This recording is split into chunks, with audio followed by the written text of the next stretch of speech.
Before we get started, I have a quick favor. I've been self-funding the Finding Genius podcast for 5 years now. I've done over 3,000 episodes. And as you can see on YouTube, we're up over 1 million views on the channel, which is fantastic. The next thing I really want to push on is to get up to 10,000 subscribers. Because once we do, we'll be able to put a donate button and we'll be able to solicit donations to help keep the podcast running and to also get the Finding Genius Foundation moving along. We have a big project studying anxiety, depression, and PTSD and working on a product to help people overcome these problems because I've seen them explode recently after the last 2 years of the whole virus situation. So if you would, please subscribe to the podcast. That would help us tremendously. Give us a thumbs up and check in the description for Buy Me a Coffee. It's about $5. If you could buy me a coffee, I'd really appreciate it. It would help keep the channel going, and I love coffee. Thank you. Forget frequently asked questions. Common sense, common knowledge, or Google. How about advice from a real genius? 95% of people in any profession are good enough to be qualified and licensed. 5% Go above and beyond. they become very good at what they do, but only 0.1%. are real geniuses. Richard Jacobs has made it his life's mission to find them for you. He hunts down and interviews geniuses in every field: sleep science, cancer, stem cells, ketogenic diets, and more. Here come the geniuses. This is the Finding Genius Podcast With Richard Jacobs.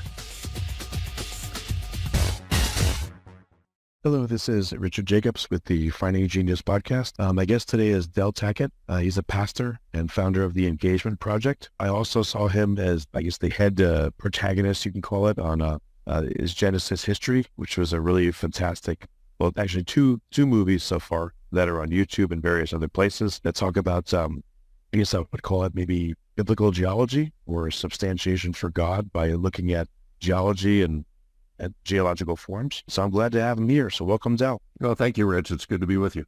Yeah. Well, tell me a bit about your background. How did you get into appearing in those films? And, I want to hear about your other work and pastorship too. Well, actually, I'm not a pastor, but my background is primarily in the sciences. So I have a degree in computer science, master's in software engineering and artificial intelligence, and then a doctorate in computer science and management, and retired Air Force. Started out flying and then ended up in Intel and comm and computer. And then the Lord basically, it's one of those times where God just, grabs you by the scruff of the neck and changes you directions. I happened to be at the White House at the time, and the Lord broke my heart for the state of our nation, and then broke my heart for the state of the body of Christ. And so I knew I had to do whatever I could to get the body of Christ healthy. And so that began a whole new direction and chapter in my life. And that's where I am today. Oh, interesting. And then how did you interface with, Thomas Purifoy and the people that made Genesis History? How did you end up appearing in that film or those films? Sure. Well, so Thomas and I just started talking about kind of the state of things. We were very, very concerned about what was happening, especially in seminaries. And the loss of Adam and Eve, the loss of the notion of original sin. And so we talked about creating a film that was not going to be a film that was, trying to tear down other views. It was a film that was going to try and present the evidence from some very, very smart scientists that supported the notion that you could read Genesis in the way it was written, and you didn't have to have a PhD interpret it for you. So we decided to do that, and we had an incredible time doing both of those films. Yeah, so a lot of it was filmed in and around the Grand Canyon. Anything that didn't appear on film that was remarkable to you when you were there and talking to the different scientists and seeing the features? Oh, there was a lot, as you can imagine. I think the film ran around an hour and 45 minutes or something like that, and when you're spending several days with each of these scientists, and we were not only the Grand Canyon. I mean, we were in St. Thomas, we were up in the state of Washington, we were in Tennessee. We went a lot of places to be in the field with these scientists, and so there were a number of them that we just couldn't fit in the film.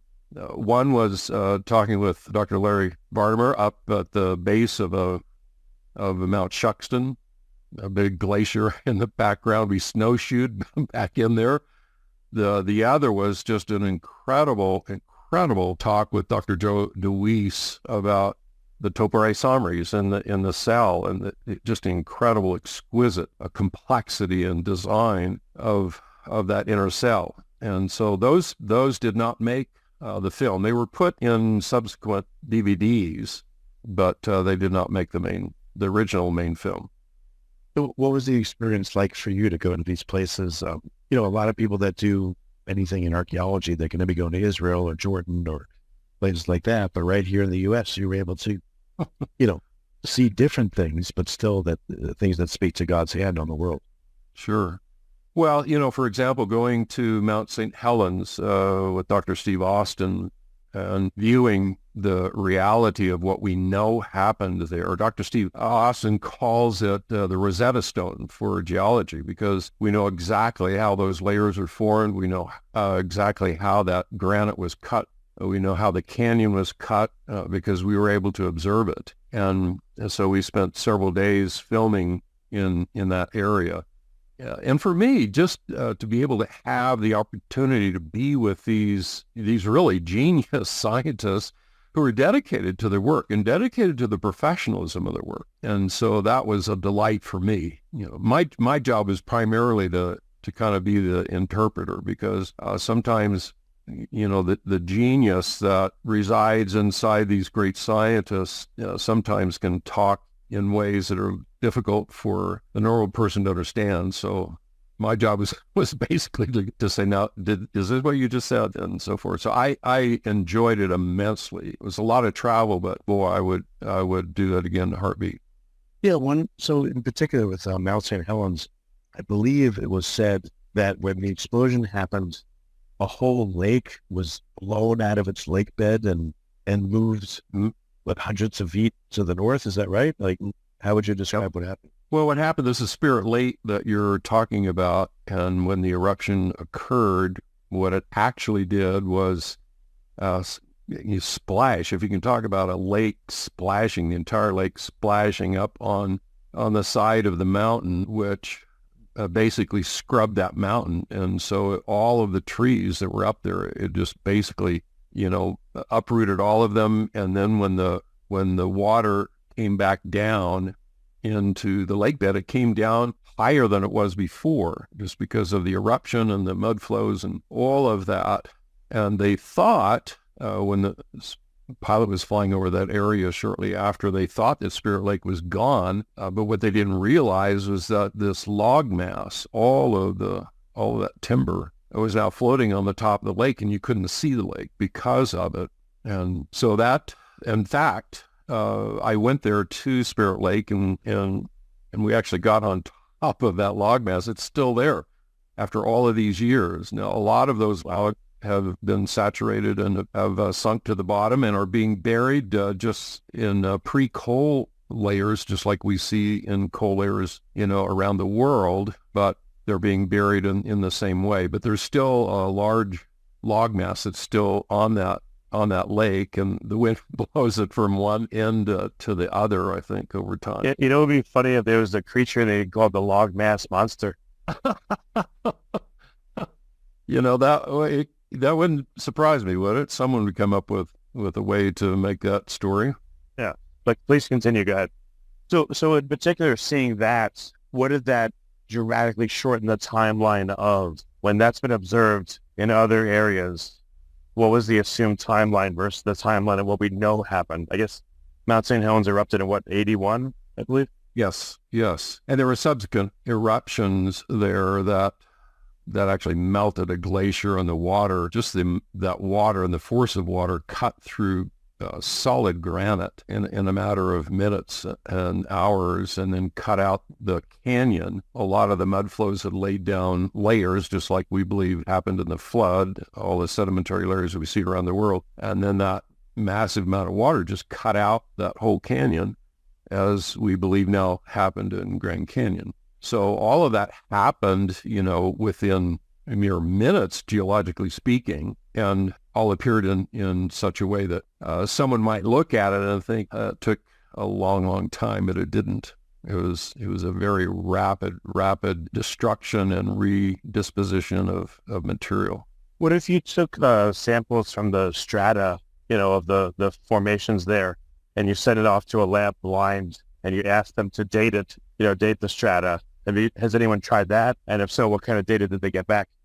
I think there have been several attempts at taking rocks from layers that have been formed recently, volcanic layers and so forth, and they come back with very old ages, and oftentimes they come back with very, very disparate ages. And so what all it does is it just raises the question in one's mind that, the way we date rocks is based on so many different assumptions that it should call that method of dating into question. Before we continue, I've been personally funding the Finding Genius podcast for 4.5 years now, which has led to 2,700 plus interviews of clinicians, researchers, scientists, CEOs, and other amazing people who are working to advance science and improve our lives and our world. Even though this podcast gets 100,000 plus downloads a month, we need your help to reach hundreds of thousands more worldwide. Please visit findinggeniuspodcast.com and click on Support Us. We have 3 levels of membership from $10 to $49 a month, including perks such as the ability to see ahead in our interview calendar and ask questions of upcoming guests, transcripts of podcasts you're interested in, the ability to request specific topics or guests, and more. Visit findinggeniuspodcast.com and click Support Us today. Now back to the show. Yeah, that's crazy. I mean, what did you feel like when you were at the site of, the former eruption, when you looked around and saw these features? Like, what did it do to your mind? Well, I'll tell you one thing. I remember standing up there looking at Mount St. Helens in the distance and realizing that the ground I was standing on and all the layers in the canyon that were below me, the fauna, everything around me was younger than I was. And, that struck me by how we can really be fooled sometimes in looking at things. We're not usually fooled if we see a child. A child wouldn't come up and someone say, this child's 180 years old, because we have an experience associated with people and how they mature. No one would hand me an apple and say this apple is 500 years old. If you know about it, you get really sick eating it. Yeah. Right. But we have this Chinese food in my fridge is 300 years old. I've eaten some food that I think was several centuries old, but the reality is most things that we see around us, we have an experience with them. Even a tree, if someone told us there was a full-formed tree that was 8 minutes old, we wouldn't believe them. But when it comes to rocks and geological formations, we don't have experience with that, or we didn't until Mount St. Helens. And so it's easy for people to say, look at the Grand Canyon and those layers, each of those layers was laid down over, 4, 5, 6 million years. In some cases, there are millions of years between those layers. And we don't have the experience in our lifetime to be able to say, I don't believe that. Because someone has to tell you that. And the question is, are they telling you what is true? Now, I'm not saying that they know they're lying, but, they have a mechanism that they use. And it's my experience and that there is a motive for wanting to have deep time, because deep time allows you to do the impossible. So if you have enough time, the rock can stand up and sing Happy Days Are Here Again. If you have enough time, non-life can all of a sudden become exquisitely complex. But if you don't have that time, then you're confronted with a miracle. You're confronted with an act of God. And if people don't want to be confronted with that, then you have to maintain deep time. And you therefore have to see things in deep time. Actually, one interesting thing comes to mind. I have no idea if you could answer this, but because we see how fast things formed, from Mount St. Helens eruption, can we tell when it happened? Like, if we didn't know, could we tell somehow that it happened in 1981 or whatever? And consequently, with the Grand Canyon, can we tell, assuming that it happened very, very quickly, when it happened? So within a few years. Well, I think that's the point, that we don't, unless we observe it, we have to use some kind of a mechanism to try and recreate not only how it happened, but when it happened. I believe that God has told us when it happened and essentially how it happened, not the details, so to speak. But from my perspective, I've been a lot of places around the world, and I see these sedimentary layers. They look the same. In fact, there are layers that we believe are the exact same. The layers are not only found in North America, but they're found in Europe and so forth. And when we look at those layers, it seems evident to me and other people that those layers were laid down rapidly. Why? One, because there are fossils in those layers, and in order for fossils to form, they have to be buried rapidly, including fish that are eating another fish, or a fish that is giving birth to a fish. And so they're buried rapidly. They weren't formed over a long period of time with a slow sedimentary depositing. And so, but that doesn't, there's not a tag on a layer that says, this was made in this date. And so we really don't have good mechanisms that can date these things. Now, there is a scientific paradigm that believes the radiometric dating is a good, sound way to do it. I don't believe it, just simply because the assumptions that go into that dating are just too big. The assumptions are too big. And when you have a motive for the answer to come out with long time, then that can bias all of that. That's what's beautiful about Mount St. Helens, because we don't have to have a tag, on the seventh layer in the Little Grand Canyon that was formed in 1981 and 1982, because we know, we have the cameras, we have the people who were alive and saw it and witnessed it and so forth. So, but I wonder if we could find a new way of using that experience and dating then the Grand Canyon or other events. It just might be very interesting to be able to do that. It would, need a new way of doing it, but maybe there's insight from Mount St. Helens. Well, and that's why, Steve Austin calls Mount St. Helens the Rosetta Stone for geology, because we should be able to interpret what we see around the world based upon what we see at Mount St. Helens. We don't have to guess how layers are formed. We saw how they were formed. The problem and the issue would be, can you pinpoint how old those layers are? Because a lot of it, you talk about the red wall limestone or the Coconino sandstone, those that material there was not formed from a volcanic eruption so that the rocks were formed as and cooled as these are sand particles, and the sand particles were ripped up, I believe, by the huge global flood and a tsunami beyond anything you could even imagine, ripping up the ground, forming huge, massive mud layers that are then rapidly flowing along the bottom of the water and slowly coming to a stop, and then basically over time solidified. So, the question is, how do you go back and date that? Is this layer 6,000 years old? Is it 4,000 years old? Is it 100 years old? And so, but what we can do is we can talk about the witness that is given to us in the scripture that says that, look, the world was destroyed by water, and it was formed by water in the beginning. It was destroyed by water. And in that great flood, which, by the way, as an aside, virtually every people group around the world has a flood story in its history, which shouldn't surprise us. And from that, be able to discern that what we're looking at, for example, in the Grand Canyon that has been carved out for us, and we're looking at those layers, that we can discern that this is the remnant of that global flood. And you can see all those massive layers that lay down. You can't really describe how those layers got there. We're talking about layers hundreds and hundreds of feet thick, by simply having particles sprinkled down in a placid ocean. That doesn't make sense.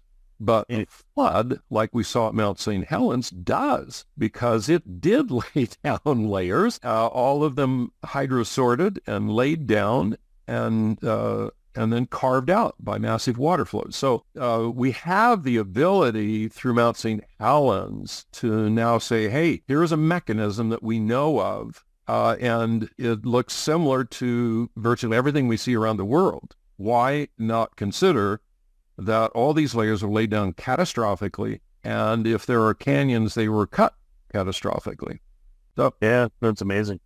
I guess moving on to some of the other features you saw. So I saw in one of the movies. There was a rock that had it looks like it was curved and folded, yes. At a sharp angle instead of broken and jagged. What's the story behind that? Right. Yeah, this is in the sequel to the original movie entitled The Rise of Mountains. And that's a little more technical movie. Basically, what we did is followed two scientists as they were studying these folds, as they're called. We see these folds all over the world. And what has been interesting about those from a perspective where one looks at the history of Genesis as a historical narrative, that these layers have been uplifted, but they haven't been crumbled. In other words, if you look at an earthquake today and we see an uplift, it will crack. It doesn't bend, so we don't have now all of a sudden, we got this little smooth uplift here. It cracks and it breaks as we would expect. Rocks don't bend, but we have these folds that consist of multiple layers that, according to the standard geological timeline, were laid down over millions of years, and in some cases millions of years between each of the layers. The rocks had to have been solidified when the uplift occurred, and yet they bent rather than breaking. And it looks kind of like a folded Denver omelet or something. It does. I look at like it was soft taffy, I don't know if you've ever had taffy lay around and it gets hard, it breaks as you would expect. But these layers are folded, and they're folded all over the world. And so the question is, how in the world did this happen? Because it certainly looks as if the layers were soft, but the standard timetable would say that that's impossible. But it is possible if the record in Genesis is telling us that these layers were laid down rapidly, one after the other, and then we have a lot of tectonic movement and a lot of uplifting and so forth, while those layers are still soft, that would result in what we see. Now, what the scientists were doing, and it's really remarkable, Rich, you think about this, no one ever went in to look at the granular level of these layers, because the standard paradigm would say, well, they were bent because they were under a lot of pressure and a lot of heat, and those rocks actually metamorphed. Well, you can see there's a huge difference between metamorphic rock and limestone rock. And so they did a very intense study on these layers and cut very thin slices so that you could look at them in a microscope. And the amazing thing was that they found the little particles in there that show how the rock solidifies. You can cementation lines and so forth. Very fragile when they're looked at in a microscope, but they're not broken. They're not fractured.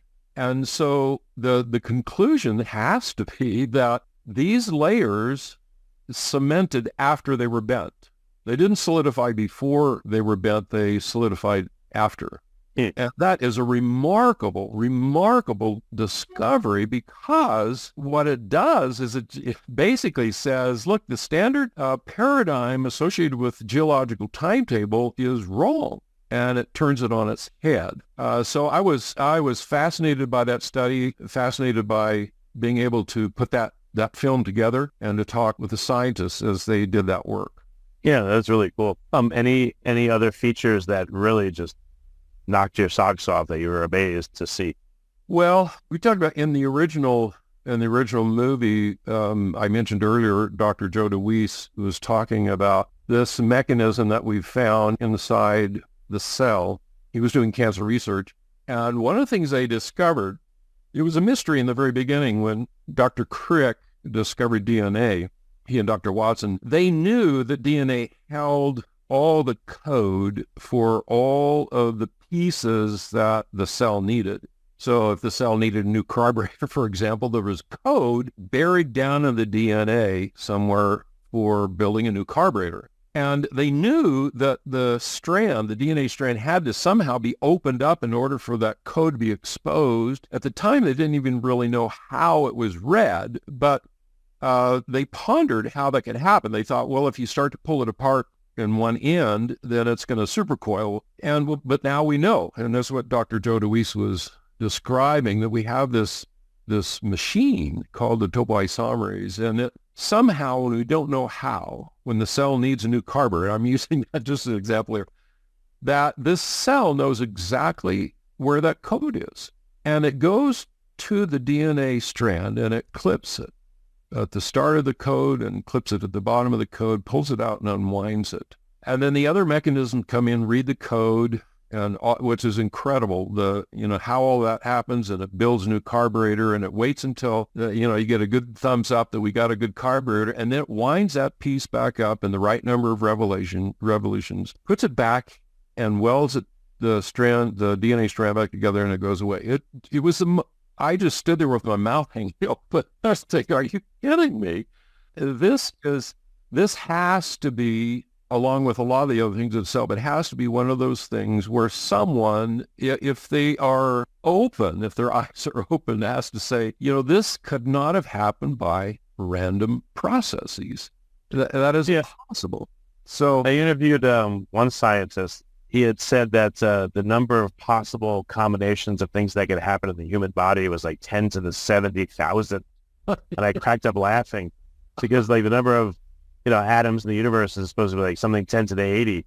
Right. 10 to the 70,000 is so large, it's like beyond absurdity. It is. And I'll tell you, I mentioned I was doing, I did graduate work in artificial intelligence, and back in the day, we really were searching for a random number generator. And one of the problems was that every mechanism that we built to produce random number generators would eventually repeat itself, and we'd have to throw it out. And the reason is because if something is random, it can't produce a pattern, because as soon as it produces a pattern, it's not random.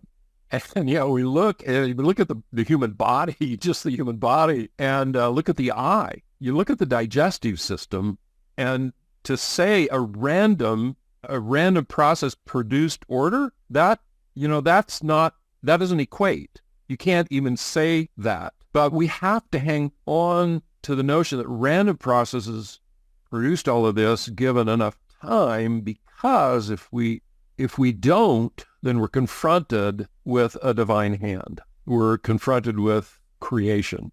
And if we don't want to see the divine hand, if we don't want to believe in a miracle, then we have to have deep time, and we have to fool ourselves into saying that random processes can produce the most exquisite complexity beyond human imagination. Amazing. Yeah, one more thing about, the body is we all go through a stage where we're one cell, sperm and egg combine into one cell, and within that cell, there's all the instructions to not only tell the dividing cells which direction to divide in, which tissues to differentiate into. It's unbelievable, the complexity. Imagine having all those instructions in something that tiny. Yes. It's crazy. How could it do that? And it has instructions to replicate itself in the future. Right. And that is, one of the most powerful evidences of design is that cell from the very beginning has to have all of the code. And not only code, from software engineering, not only is there code there, it has to be debugged. It has to all be working. And, this reminds me that I remember when we were looking at some of the fossils, and we were looking at a T-Rex and the skull of a T-Rex. And if you look at any skull, you will see these holes that exist along the jawline. And it just dawned on me, I was looking at that, I said, what? I ever asked, what in the world are these little holes all along the jawline? And what they are is when the bone is being made, these little machines that are making bone, not only they have to know the length of the jawbone, the angle of the jawbone, they have to know where to leave holes for the nerves, because that's what those holes are for. The nerves have to pass through that jawbone. And when I first heard that, I was struck again by the complexity, the beautiful, exquisite complexity of what it means for a living creature to be formed, as you just said, from one zygote. And you just have to stand back in awe at that. Yeah, well, definitely. So once you had done these, these two movies, what did that do to your faith? It just reaffirmed it? Did it strengthen it? Like, how do you feel today having seen all these things in person? Well, certainly from the standpoint of my faith, I went in believing in the historical understanding of Genesis, but what happened was I was confirmed that science, true science, substantiates God's word. Not that it needs it, but that truth is reality, and reality will never contradict itself. And so that's why we should never be afraid to look into the telescope. We should never be afraid to look into the microscope. We should never be afraid to look at the world around us, because truth will always be consistent. The second thing, I'll tell you this practical, the second thing is that I cannot travel anywhere without looking at the layers. And my wife sometimes says, you're fixated on these layers. Well, yeah, I know, but because those layers, actually those layers represent the judgment of God. And I think that's what Peter was saying, that, there will be a time where scoffers will arise, where the Greek says they will unwillingly notice that God destroyed the world with a flood, because God will destroy it again with fire. And so we don't like the notion of judgment, and we certainly don't like the notion of a future judgment. And so the scripture says that we willingly unnotice. Well, that the appearance of the consequences of the flood and the judgment of God is everywhere. You cannot go anywhere in the world without seeing it. And so you have to paper over it, or you have to come up with a different story. Yeah, well, I don't remember her name, but there was a lady I interviewed probably about a year ago or less, and she studies planets and planet formation, and she's also studied the Earth. And she told me just in a passing remark, there's quite a bit of water trapped inside the Earth. And I said, how much do you estimate? She's like, well, 3 to 5 times as much as there is in all the oceans and lakes and surface water. So fountains of the deep, ding, ding, ding. Yep. That's what came to mind when she said that. I thought it was really cool. It's another, I didn't take it any further with her, but it was a very cool corroboration in addition to everything you've seen and other things. Yeah, I remember calculating, I took a film crew down the Grand Canyon one time.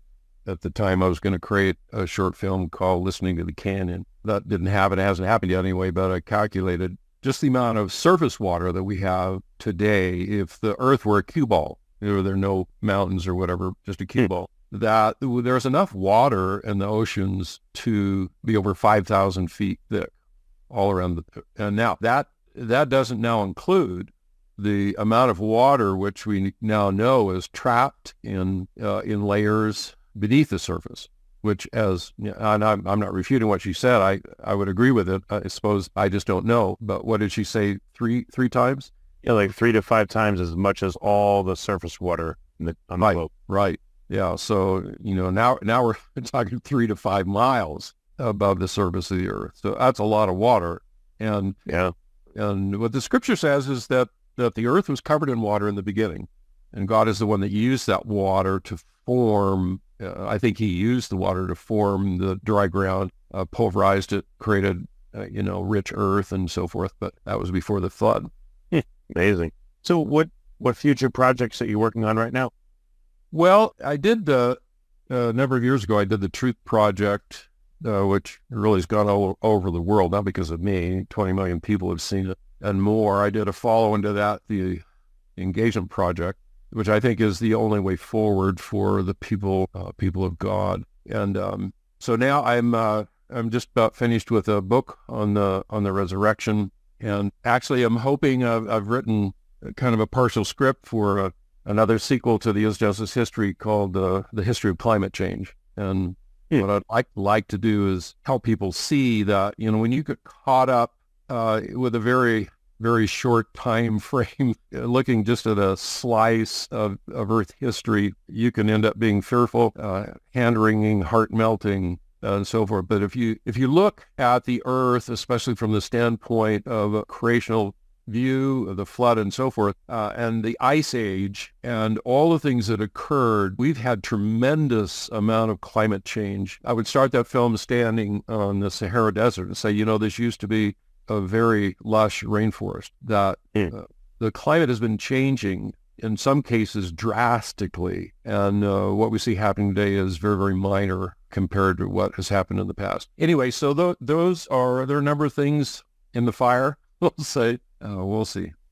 Okay, excellent. Well, Del, this is great. There's tons of more things to talk to you about, but I don't have too much more time. What's the best way for people to start engaging with, this material? You can go see, his Genesis history and Mountains After the Flood. Any other resources for listeners where they can go further? Well, if they just want to go to the website, deltackett.com, we have a lot of resources there. The Engagement Project, the Truth Project, the Cross-Examine series I did, a lot of articles on a lot of these things are there if that would be a benefit to people. That's how they communicate with me. So deltackett.com. Okay, excellent. Well, Del, thanks so much for coming on the podcast. It's been a really great call, and I appreciate it. Well, thank you, Rich. It's been a joy being with you. If you like this podcast, please click the link in the description to subscribe and review us on iTunes. You've been listening to the Finding Genius podcast with Richard Jacobs.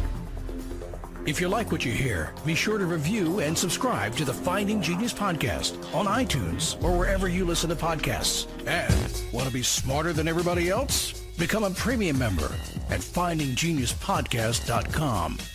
This podcast is for information only. No advice of any kind is being given. Any action you take or don't take as a result of listening is your sole responsibility. Consult professionals when advice is needed.